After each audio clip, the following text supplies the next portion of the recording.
بسم اللہ الرحمن الرحیم۔ السلام علیکم ورحمۃ اللہ وبرکاتہ۔ ناظرین، یہ واقعہ بادشاہ روم قیصر سے جنگ کا ہے۔ حضرت عمر بن خطاب رضی اللہ تعالیٰ عنہ نے روم سے لڑنے کے لیے ایک فوجی دستہ روانہ کیا۔ اس دستے میں ایک نوجوان صحابی عبداللہ بن حذافہ بن قیس السہمی رضی اللہ تعالیٰ عنہ بھی تھے۔ مسلمانوں اور قیصر کی فوج کے درمیان لڑائی نے طول پکڑ لیا۔ قیصر مسلمانوں کی بہادری اور ثابت قدمی پر حیران ہوتا تھا اور ان سے بہت خار کھاتا تھا۔ اس نے حکم دیا کہ مسلمانوں کا کوئی قیدی حاضر کیا جائے۔ عبداللہ بن حذافہ کو لا کر حاضر کیا گیا، جن کے ہاتھوں اور پاؤں میں ہتھکڑیاں تھیں۔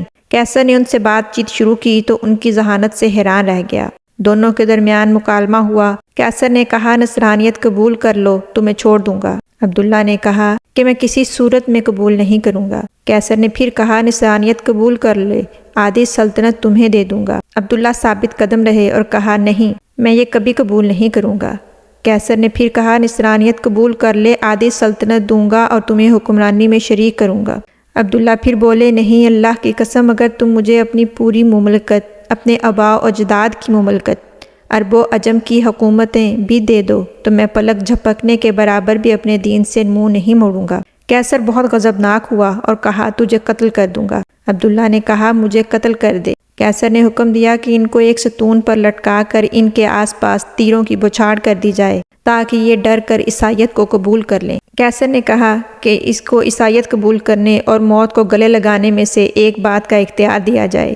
جب قیصر نے دیکھا کہ اس سے بھی بات نہیں بنی اور وہ کسی حال میں بھی اسلام چھوڑنے کے لیے تیار نہیں ہیں، تو حکم دیا کہ اس کو قید میں ڈال دو اور اس کا کھانا پینا بند کر دو۔ عبداللہ کو کھانا پینا نہیں دیا گیا، یہاں تک کہ ان کے بھوک اور پیاس سے موت کے قریب ہو گئے تو قیصر کے حکم سے شراب اور خنزیر کا گوشت ان کے سامنے پیش کیا گیا۔ جب عبداللہ نے یہ دیکھا تو کہا کہ اللہ کی قسم، مجھے معلوم ہے کہ میں وہ مضطر انسان ہوں، اس قدر پریشان حال ہوں کہ یہ مجھ پر حلال ہے، مگر میں کفار کو خوش نہیں کرنا چاہتا۔ یہ کہہ کر کھانے کو ہاتھ بھی نہ لگایا۔ یہ بات قیصر کو بتائی گئی تو اس نے عبداللہ کے لیے بہترین کھانا لانے کا حکم دیا۔ اس کے بعد ایک حسین و جمیل لڑکی کو ان کے پاس بھیجا گیا کہ ان کو چھیڑے اور فحاشی کا مظاہرہ کرے۔ اس لڑکی نے بہت کوشش کی مگر عبداللہ نے اس کی طرف کوئی توجہ نہیں دی اور اللہ کے ذکر میں مشغول رہے۔ جب لڑکی نے یہ دیکھا تو غصے سے باہر چلی آئی اور کہا، تم نے مجھے کیسے آدمی کے پاس بھیجا ہے کہ میں یہ نہ سمجھ سکی وہ انسان ہے یا پتھر؟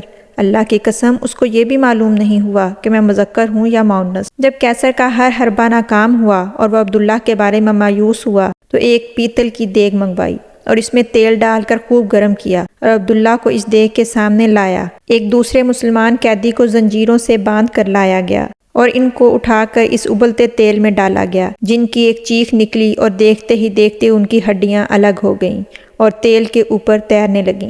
عبداللہ یہ سارا منظر دیکھ رہے تھے۔ اب ایک بار پھر قیصر عبداللہ کی طرف متوجہ ہوا اور نصرانیت قبول کرنے اور اسلام چھوڑنے کی پیشکش کر دی، مگر عبداللہ نے انکار کر دیا۔ قیصر غصے سے پاگل ہونے لگا اور حکم دیا کہ اس دیگ میں موجود تیل اٹھا کر عبداللہ کے سر پر ڈال دیا جائے۔ جب قیصر کے کارندوں نے دیگ کھینچ کر عبداللہ کے قریب کی اور اس کی تپش کو عبداللہ نے محسوس کیا تو وہ رونے لگے۔ آپ کی ان خوش نصیب آنکھوں سے آنسو ٹپکنے لگے جن آنکھوں نے رسول اللہ صلی اللہ علیہ وآلہ وسلم کے چہرہ انور کو دیکھا تھا۔ یہ دیکھ کر قیصر خوشی سے جھوم اٹھا اور کہنے لگا، عیسائی بن جاؤ، معاف کر دوں گا۔ عبداللہ نے کہا، نہیں۔ قیصر، تو پھر روئے کیوں ہو؟ عبداللہ نے کہا، اللہ کی قسم، میں اس لیے رو رہا ہوں کہ میری ایک ہی جان ہے جو اس دیگ میں ڈالی جائے گی۔ میری یہ تمنا ہے کہ میرے سر کے بالوں کے برابر جانیں ہوں اور وہ ایک ایک کر کے اللہ کی راہ میں نکلیں۔ یہ سن کر قیصر نے مایوسی کے عالم میں عبداللہ سے کہا، کیا یہ ممکن ہے کہ تم میرے سر کو بوسہ دو اور میں تمہیں رہا کر دوں؟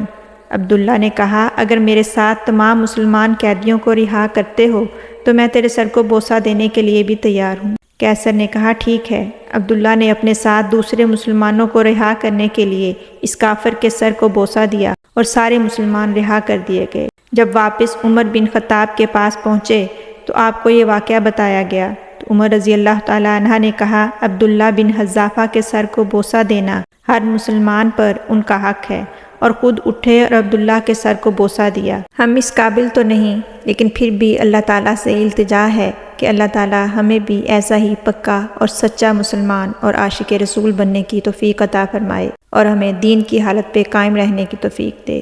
آمین سم آمین۔